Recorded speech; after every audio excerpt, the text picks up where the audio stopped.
15 minutes ago, the world changed. Companies are microchipping their workers. Robots are hiring humans. And brain-to-brain communication is a thing. This is all happening now. If you want to know what happens next, listen to the Jim Stroud Podcast.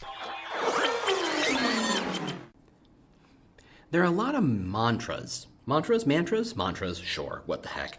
There are a lot of mantras about employer brand, within employer brand, right? There are things like, if you're going to respond to Glassdoor reviews, don't copy and paste. Don't use the same response over and over and over again. If you're, here's a good one. No one ever wants to write a job posting. Which, hey, it's always a great opportunity for you to pick that ball up and run with it, right? But my favorite, and by favorite I mean the one I'm about to rip apart because that's what I do here. My favorite is be authentic, right? Isn't that what our employer brand is supposed to aspire to be? It's what they hopes and dreams to be, is to be authentic, whatever the hell that means, right? We all want to be authentic. Somehow we've taken very good work from some very, very smart and capable people, glued it onto some vague notions of what we think employer branding is supposed to try to do, and we've turned it into this very simple mantra that employer brand is supposed to be authentic. And I'm here to tell you it's wrong. It's all wrong. And we'll be right back to talk about why.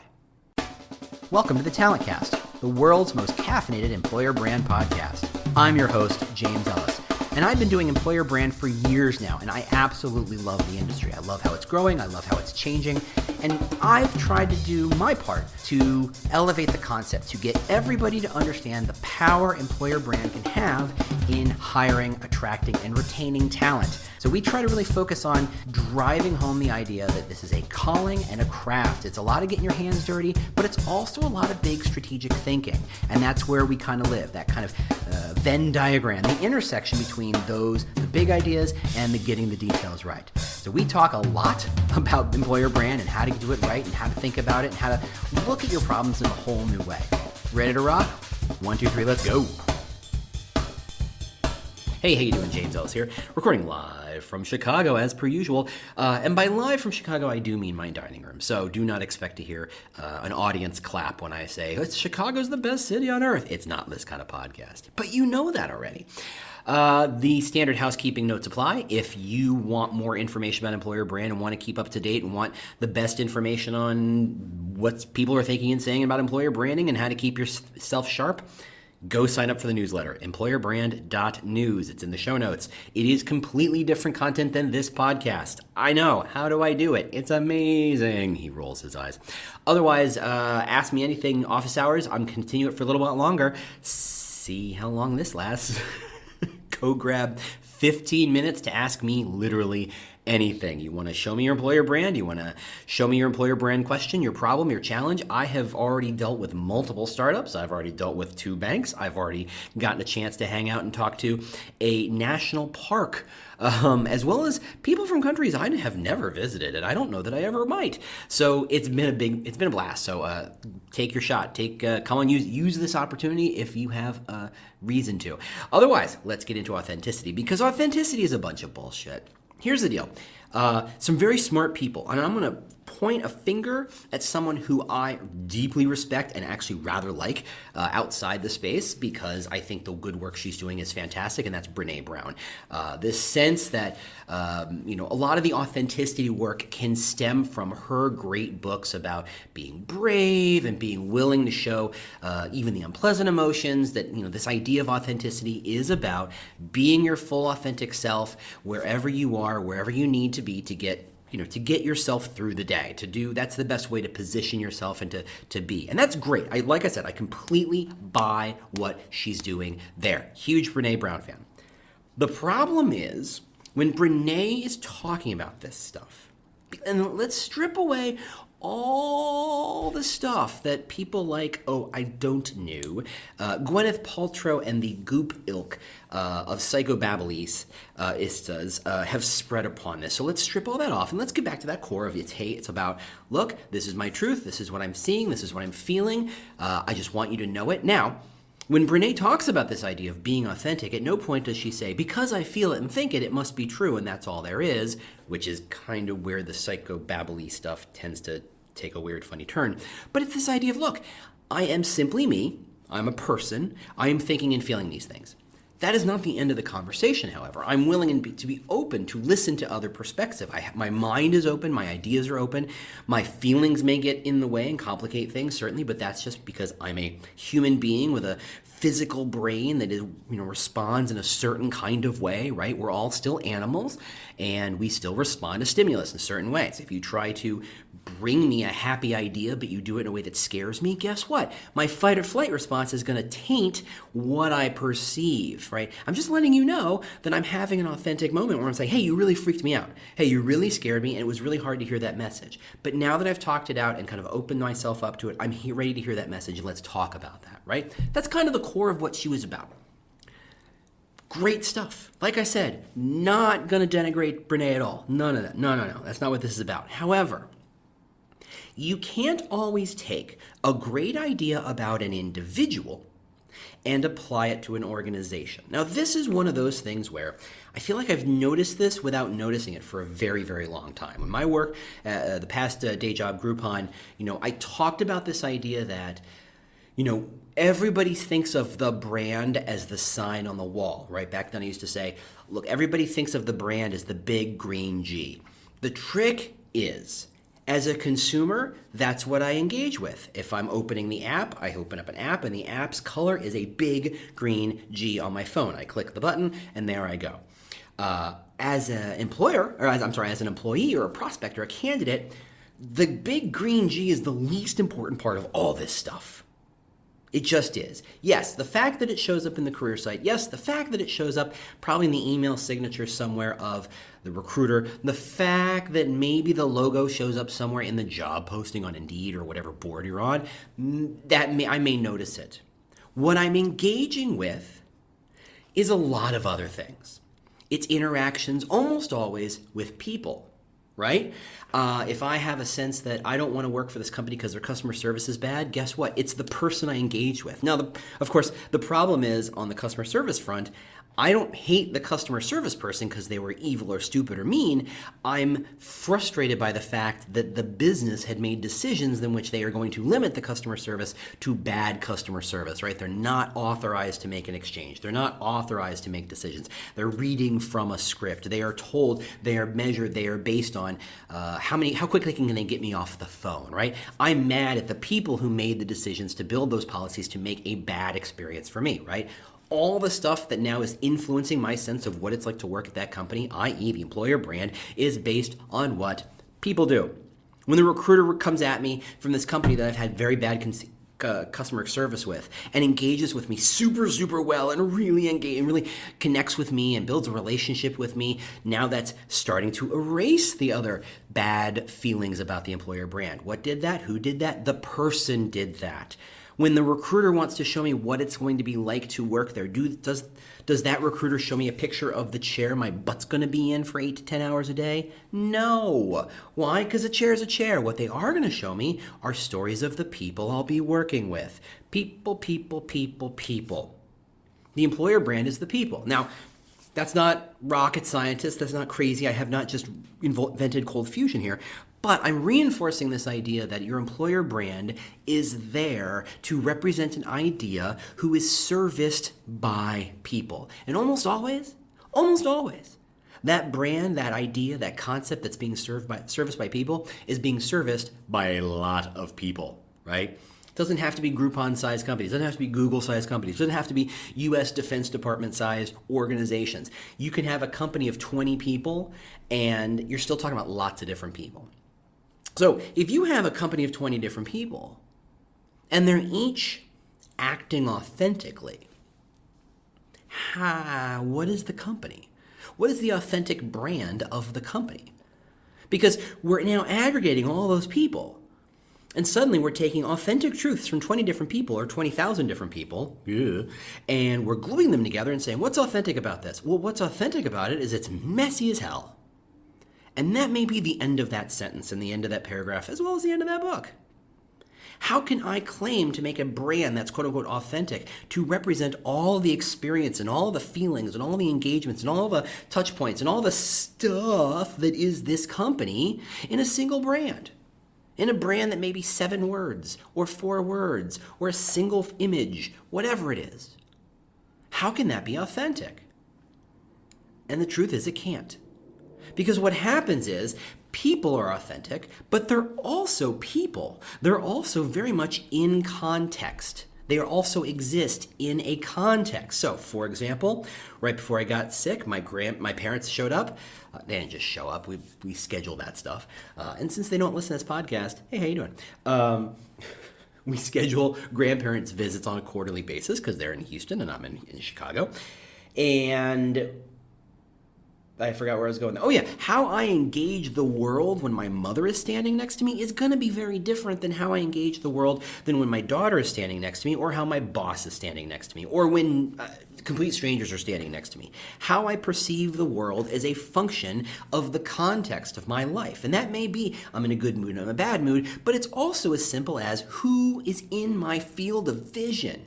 Right? If I know my father is standing next to me, or if I know my daughter is standing next to me, I'm going to be different than if I'm off all alone and I think no one's watching me, right? For the most part, most people do that. That's not what's the maxim or the idea that, you are who you are based when you think no one's looking? Yeah, I don't know if I completely believe that, because if I think a cop is watching, even if I'm not speeding, guess what I'm doing? I'm slowing down a little bit. That's just human nature. I'm being authentic. I'm allowing the humanness to say fear is engaging with my thought process. That's authentic, right? If I'm concerned about, oh gosh, if I have to have this conversation again with my mother, you know what? I'm just going to not engage with this conversation. Is that authentic? It's just strategic. Maybe it's just not a time to engage in that conversation. Maybe I'm just going to realize, you know what? It's not worth it to try to push the point and say, look, you were in the wrong company. Here's a great one. You go and buy a thing and the company screws something up and they charge you an extra $1 for the thing. Now, will you ask for your $1 back? Well, if I'm by myself and I have time to kill, yeah, sure. It's the principle of the thing. You screwed me up, and I hope you're not doing this on a regular basis, and I'm going to be a little pissy about it. If my daughter's there, no. If my parents are there, no. Is that being less authentic because of the context of who I am? No, it's appreciating the context and understanding that people are the context in which they live. They are the context in which they are in that moment. On top of which, there's also a perspective question. What you see from your perspective about the company, about the experience, about whatever it is we're talking about, is going to be different from the person standing 4 feet to your left. Why? Because they're literally a different person. They come in with different biases. They come with different sets of expectations. They come with different experiences. Heck, they're probably different height than you. So chances are they're seeing things from a very different level height. They're over 4 feet across from you, so they're coming at it from a different angle from you. Everything is going to be different. The fact that you saw the same thing doesn't mean that you perceived the same thing. Perspective matters. So think about how incredibly complicated this is making the idea of making an employer brand be authentic. So, and we don't have to get into Rashomon, right? We can do a whole thing on how everybody saw the same thing and yet somehow everybody saw different things. That's just as authentically human as anything else, right? So how is it possible that you can run an employer brand as authentic when none of the pieces that input into that brand can ever be 100% authentic? Or, in fact, if they are, they don't add up to anything. Right? If you take your company and you say, look, we've got a value that we actually mean, there's a whole other conversation. Here's a value that we really, truly are driven by and we embrace, we want everyone to do, and that is we want everyone to come to work and bring their authentic selves. Great. Wow, how does that equal out to an authentic brand? You now have more voices that are cacophonous. And I'm not saying it's bad. Look, if you say I have to bring my authentic voice of being a gay man to the party, that's not bad. I love that. I want you to bring your authentic gay man voice to the party, to the conversation. Be authentic. Does the fact that I'm not gay and you're gay and we engage in stuff, does it add up to being an authentic brand? No. It means we have different perspectives and we're going to find interesting solutions because of our different perspectives. This whole sense of the brand has to be authentic is a red herring that confuses the idea of what we're trying to do is extract some authentic ideas about what you could experience in that company at any given time. And that's what it should be, right? If you, and let's just stop from being 1 and 2 people. If you have 20 people again, and some are gay, and some are straight, and some are men, and some are women, and some are white, and some are brown, and some are black, and some are, a whole mix of things that you can't put your finger on, you don't exactly know what it is, and that's okay because they're not going to self-identify. Thanks for asking. You've also got people who have different levels of disability. You've also got people who have different experiences. All these different authentic people, gay, individually great, as a collective great, but as a person who's trying to assign a brand on top of it, my last thought should be, I want this to be an authentic brand, because it doesn't mean anything. Instead, I'm going to suggest a different word, a very different word. But I think it actually gets to the heart of what we think we mean when we say stuff like be authentic. And that is, the goal should not be being authentic, because you should be authentic if you think it's appropriate, or as authentic as you think is true. Seth Godin, I was listening to a podcast, and Seth Godin talks about this idea that you should always be authentic to yourself wherever you go is a horrible advice. If you feel like being naked and going to work, well, guess what? You're getting fired, and that's a bad idea. Sometimes you just gotta do the shit you gotta do, right? Sometimes you gotta just pay the taxes. Sometimes you just gotta go take a shower when you don't feel like taking a shower. Sometimes you gotta go to the gym when you don't feel like going to the gym. Sometimes you just gotta go to the dentist. Am I authentically hating going to the dentist? Yes. Am I still going? Yes. Am I less of an authentic person for it? Apparently, I guess so. I guess that makes me a bad person because I went to the dentist and I was inauthentic. That's where the problem is. So let's focus on a different word. Let's focus on the word credible. That is to say, you should focus on building not an authentic brand, because again, what the hell does that mean? But more as a credible brand. Now, let's break that apart. Credibility is a function of saying, if I tell you that the work you're going to do here is going to impact the world, that is pure pablum. That is pure, sparkles and rainbows. That is pure fuzzy bunny logic. And hey, let's just make it up and pull it out of our ass kind of thinking, right? If your company is credible, and you say that, suddenly, even the most bullshit phrasing has value. Let me give you an example. As much as I hate referencing the good old Elon Musk, if Elon Musk says, I'm starting a company and we're going to impact and change this part of the world, I happen to know, or at least I happen to believe, that he may not get there as nearly as fast as he says he's going to get there. He has a history of making deadlines and making bold claims that take about 2 or 3 versions to actually deliver on, but that ultimately he has pretty much delivered on everything he said he's going to deliver on. So when he says we're going to impact the world, he has credibility. That brand, whatever brand he's about to build, has credibility imbued into it. If SpaceX says what we're going to do is cure cancer, it won't, it's not, that's unlikely. I don't think that's a real thing. But I'm going to say, you know what? If he says he's going to cure cancer by next week, I'm going to give him a couple of years. But I'm going to guess that he's going to figure out a way to do that thing. That means he's got a line on something that he's going to pull on harder than anybody else can pull on right now, and he's going to get there eventually. And that road is usually harder and more complicated than he wanted it to be, because that's life, and it doesn't seem to stop him. He has credibility in those regards. If the same Mr. Musk, which by the way sounds like a villain, right? Mr. Musk. If the same Mr. Musk says, I am going to build a company that will make people feel better about the dentist,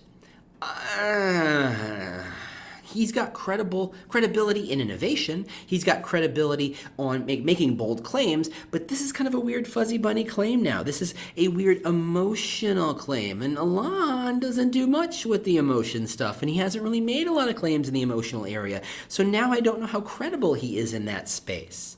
Is he being authentic? I don't know. Is this company being authentic? Now I'm completely lost. Is it credible? Well, now we can evaluate. I feel like I have a tool set in which I can say, do I believe this crap that he's talking about? That's credibility. Is he credible? Is the company credible? Is the brand credible? Okay?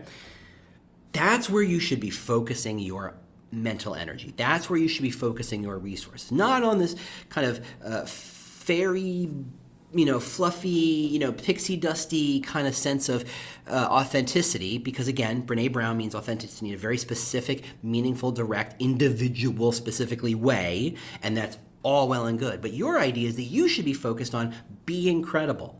Now, that does not make your life any easier. Point of order.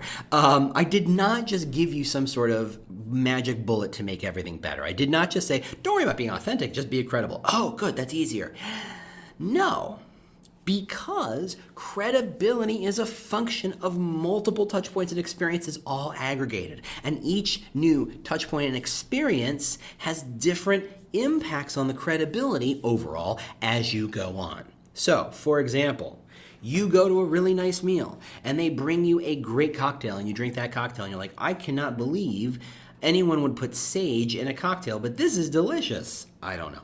And then, so what they've done is they've established, hey, we're going to break some rules and you're going to find it delicious. And you drink the cocktail and you go, hey, this is delicious. And you go, haha, I have set expectations and I have met expectations. Guess what? First course. Okay, great. Here is a marshmallow that looks like a marble, and it looks like a tiny little marble statue of the Vatican. And when I taste it, turns into smoke in my mouth, and it suddenly feels like I've eaten a blueberry.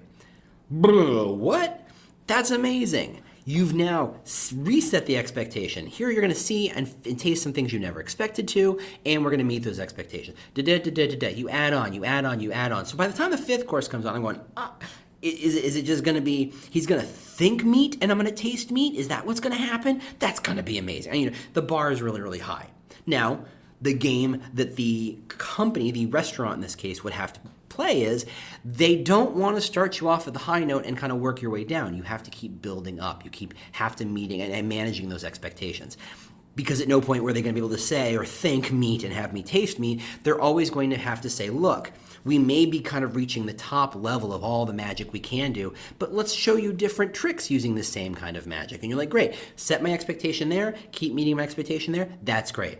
What if the last course is a plate of French fries? Now, bear in mind, I love French fries. French fries are great. With ketchup, without ketchup, don't care. Barbecue sauce sometimes, sure, let's go crazy. Bit of aioli, ooh, that's great stuff. French fries are wonderful. But after all this magic, and you bring me French fries, even if you say, look, we're just going to keep it simple, it's a palate-cleansing French fry. A phrase I don't know anyone's ever said before. They're setting expectations. They're saying, okay, look, there's some other different ways we can be interesting. And maybe what they say is, look, after the last thing you ate, this suddenly very salty French fry suddenly tastes extra good. And maybe that's the magic they're trying to provide you. Look, it's a different kind of magic. Credibility. Setting expectations, meeting expectations. Setting expectation, meeting expectation. Boom, ba-da, boom, ba-da, boom, ba-da, boom. Over and over and over again. That's building and setting credibility. That's what you should be doing. You should be looking around your entire organization, your entire company, and looking for all the places in which it is making some sort of claim, and then ways in which it might not be meeting that claim. Here's a great example. You say you provide great recruiting experience, and you pride yourself on having no black holes. Okay, great. Fantastic. Well, maybe not fantastic. Maybe that's a B-, right? The fact that you don't just take resumes and throw them into a trash can and ignore them, congratulations. That still puts you in the top half of most companies these days, I think. Now let's say what you've said is, okay, since I've told everybody I can't have a black hole, what I'm going to do is I'm going to automate, using my ATS, I'm going to automate the process of saying, thank you for applying for the job. Now, by having sent the automated email that goes out 0.0003 milliseconds after the resume has been received, directed email back to the user, you feel like you have contractually closed the gap and you're saying there's no more black holes. Does a candidate feel that? Or does a candidate go, well, that's an automated email, got it, whatever, that doesn't count. That just says you got it. At no point does it say you've read it, or you've considered it, or or that this was one of those roles that was already kind of earmarked for somebody internally, and that you legally had to open it up to see if somebody amazing would show up, and I'm just not amazing enough, I guess. What does the candidate mean when they think no black holes? Well, maybe what they think is that it means that they will be getting a letter that says, hey, even if it's just an email, sorry, not a letter, that says, hey, we've closed this rack, we've given it to somebody else, sorry, you are not part of the going forward, whatever that is. Maybe that's enough to be considered not going to a black hole. Okay, let's call that enough. And of course, I do think you do have to enter into what does the candidate think and what is the candidate's expectations, or in the initial email saying, look, hey, thanks for replying. By the way, we're doing our very best to make sure this is not a black hole. If you get next steps, you will get an email or a phone call. If you are not moving on to the next stage, we will let you know in a timely manner, likely in the next 3 weeks. That might be amazing. Okay, so here you are, priding yourself on managing an employer brand in which there is no black holes. And because life is life, and HRS people will now laugh and or moan or groan. Something happens where a setting somewhere means that quietly, weeks of emails, those outgoing emails, never went out. Software update didn't quite go as well as worked. A mail server didn't, kind of went kablooey for a while, and stuff is stacking up back there, but nobody's checking it because it's worked for so long. Who checks that stuff? You don't check every single function after every single update. Why would you? And months go by. And suddenly, your big feeling good about we don't have any black holes is incredible. You don't understand why it's not credible, but what you're not realizing is not being executed as well as you thought it was. And let's be fair, you've set the bar nice and low here. This should be pretty easy. It's an automated email. It's 2 automated emails. That's the problem, is that because you set an expectation, the company is so complicated, there's so many different ways it can either meet or not meet that expectation. And your job is to go, okay, here are the primary benchmarks of the things we're supposed to be meeting. Where are the ways in which we could be screwing up? And keeping an eagle eye on them. What does it mean to say that you're creating relationships or that you're building good relationships, especially with high-end candidates, with executive-level candidates or even director-level candidates? What happens to say, that you say, look, we know that we can't just expect people to apply and sit and wait. We're going to build good relationships with them. Okay, does that mean you give, feedback if they don't get the job? Or you just say thanks but no thanks? Do you get an automated email? What do you do? When you set these expectations, what are you doing? That is what delivering credibility is all about. Now, I'm going to add one more wrinkle. Credibility is 100% local. It is individually focused. So you can do this right to every single one of your customers, to every single one of your candidates. And if you miss one, that one person thinks you have no credibility. It is not averaging. You do not have a 99.9% credibility rating. You might have a 99.9% net promoter score, whatever. You are trying to be credible to everyone, and you have to understand that there's someone you have been not credible with. You have not built your credibility with them. That's a fail. And when you fail hard there. It's a pretty binary response. People either find you credible or don't. There's no kind of like, yeah, sure, I guess, mostly. I mean, sure, there are gradations of it. Would I trust my sister with my daughter? Yes, I find her incredibly credible as a caretaker of my 5-year-old daughter. Would I find her credible if I gave her my entire life savings and says don't lose it? No, I don't find her credible as an investment analyst, right? There's different kind of gradations in some of that stuff, but that's not what we're getting at. We're talking about this idea that do they find you credible as a communicator of employer brand information? Now, you might say that employer brand information is kind of a weird thing that only you and I nerds kind of think about, but the truth is candidates do know the difference between a consumer message and a non-consumer message. They understand that if they're applying at Sears and they have a positive or negative candidate experience at a Sears, and then they get an email from Sears saying, hey, there's a sale, they understand that those are different. Is there a complete wall between them? Not necessarily. There's plenty of data that says if you treat your candidates poorly, they go out and cancel your accounts, your consumer-facing accounts. But they do understand the difference. So, when we say that credibility is local, what we're also saying is that individuals matter. And that kind of goes back to one of my earlier points, is this concept that employer branding is not about the sign on the door. It's not about the logo. It's about the people. And that is where the real mantra of what we should be focusing on, and that is employer branding happens in people. It happens because of people. It happens to people. And it happens, to the candidates who we have to treat as individual people. Employer brand is people. But I will say this as I kind of wrap this little rant up. I feel like it's been a while since I've had a good rant. There we are. And that is authenticity is, in fact, a byproduct of being credible. If you focus on being credible, if you focus on setting the expectations of what you're going to deliver, how you're going to deliver it, when you're going to deliver it, to whom you're going to deliver it, why you're going to deliver it, and you meet those expectations, the outcome is that people see you as being authentic. Now, the nice part about this is, at no point will we ever have to ask people, how are you defining authentic? Because that's where the kettle of fish get opened up real wide.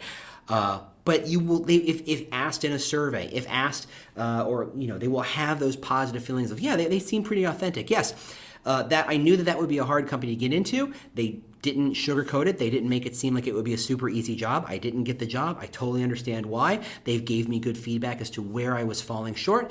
That was useful information. I have total credibility in their thought process, and therefore they feel authentic to me. That is a 1,000% win.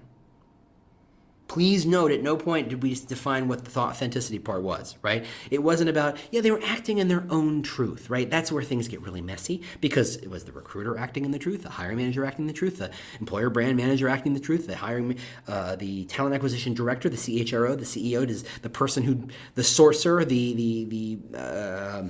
the specialist who walked them around the office, were they all acting authentically? Hard word to say sometimes.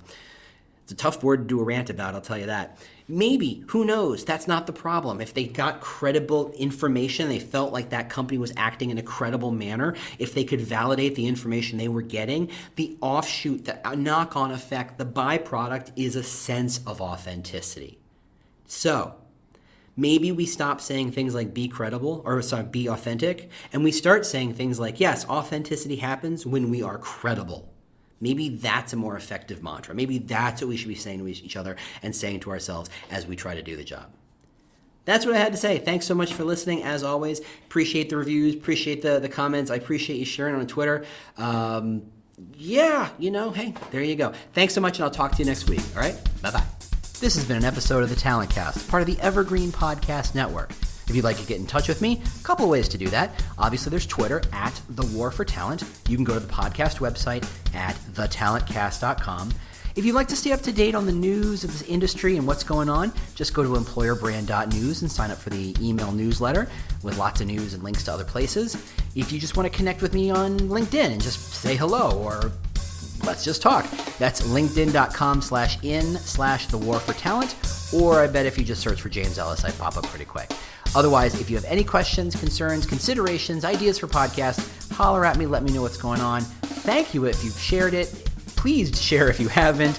Rate us, review us. I love all that stuff. It really does help kind of keep the message going and get the message out there. Thanks again, and we'll see you next week. Do you love news about LinkedIn, Indeed, Google, and just about every other recruitment tech company out there? Hell yeah. I'm Chad. I'm Cheese. We're the Chad and Cheese Podcast. All the latest recruiting news and insights are on our show. Dripping in snark and attitude. Subscribe today wherever you listen to your podcasts. We out.